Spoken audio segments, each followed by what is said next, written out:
মনি আসসালামু আলাইকুম, তোমরা ভালো আছো? ও মনি, আমি তো মেলা দিন আসি নে, তাও রিজাউল দেখেছো শোনা তোমরা? আমার রিজাউলের কোন দিক আছে?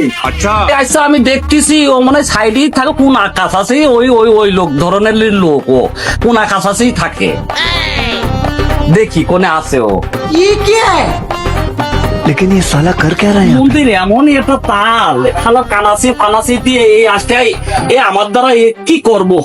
শালার বয়স হয়ে গেছে, এই কাজটা আমি ছাড়তেও পারি না। ও রিজাউল, এ কই ভাই একটু আইদিন, তোর সাথে দুটো কথা বলবো রে। তোরই খুঁড়ার জন্য আমি হাসলাম এনে। কোনে তুই? ভাই আয় আয় আয় আয় আয় ভাই বুঝছো? কি তো তোমার খোঁজ দিছি, তুমি শোনা একটু বাইরে এসো। দিন কোনে ছিল? আমি খুব কষ্ট করে তোমার পাইছি। এই আমি আসি না বাজার ঘাটে এমনি শোনা। এই দিন তোমার সাথে দুটো কথা বলবো। ভাই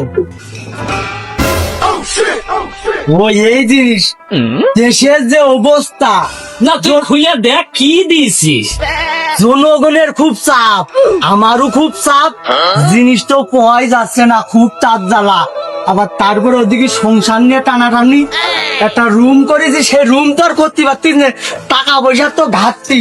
ও রিজাউল, এই কালকে শনিবার গেল বুঝেছিস, আমার ছেলে পেলে টাকা দিল 200, তার মধ্যে আমি 100 টাকা খুব কষ্ট করে তোর ভাবির অগোছরে দিনা দায় করে চিটারি মিটারি করে বাজার করে আমি নিয়ে গিয়েছি। আমি ওই ওই এলাকা হোসাইন দিয়ে আমি পাঠাইছি। তাহলে তুই বিড়ির পাশাটাই বলে আমাকে দিয়ে দিবি। আমি গণ্য ব্যক্তি সুস্থ ব্যক্তির লোক কন্ট্রোল করতে না পেরে তোদের কাছে আমি লোক মারফতে সারি, তাই তুই আমার বিড়ি পাশা দিবি শোনা? হ্যাঁ, এটা কোন ধরনের কাজ তোর শোনা? ও মিয়া ভাই, তোমাকে দেবো না তো কাজ দেবো কাউনি? তোমরা তো আমার নিজের লোক, বাইরে দিয়ে মায়ের খাবো নাকি? আর আমার বাড়িটা করতে হবে না, ওই পুংটিতে ভালো মিশাবে না, তুমি ওই খাও। সুন্দর, তোর বুদ্ধিটা আসলে মধুর সুন্দর। আমাদের মতন পরিষ্কার পরিচ্ছন্ন লোক দিয়ে গুত্তি মারতে পারবে।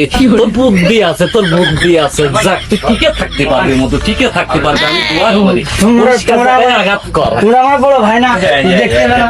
যাক, আমি আর খাবো না কোনোদিন। যাক বাদ, খাওয়া বাদ, কারণ আমার সম্মানের মূল্য আছে শোনা। আমি আর খাবোই নাই, কান ধরলাম। ওরই যাও বলে কান ধরলাম। আমার মতো লোক যে তোর এই বর্ষার সময় ছাতি মাঠে নিয়ে যায়, এই বুড়ির পাশা দিবি নাকি তুই? হ্যাঁ, আমি কার কাছে যাবো এখন? কি করতে আমি রিক্সাটা করতে গেলাম? হ্যাঁ, রিজাউলের মতো লোক আমার বিড়ি পাশা দিয়েছে। আমি একটা গণ্যমান্য সুস্থ ব্যক্তি লোক। হ্যাঁ, আমি না করতে পারছি না সত্যি পারছি, একটা কাজের মতন কাজ। না খাবো না, ফেলেই দিলাম আমি।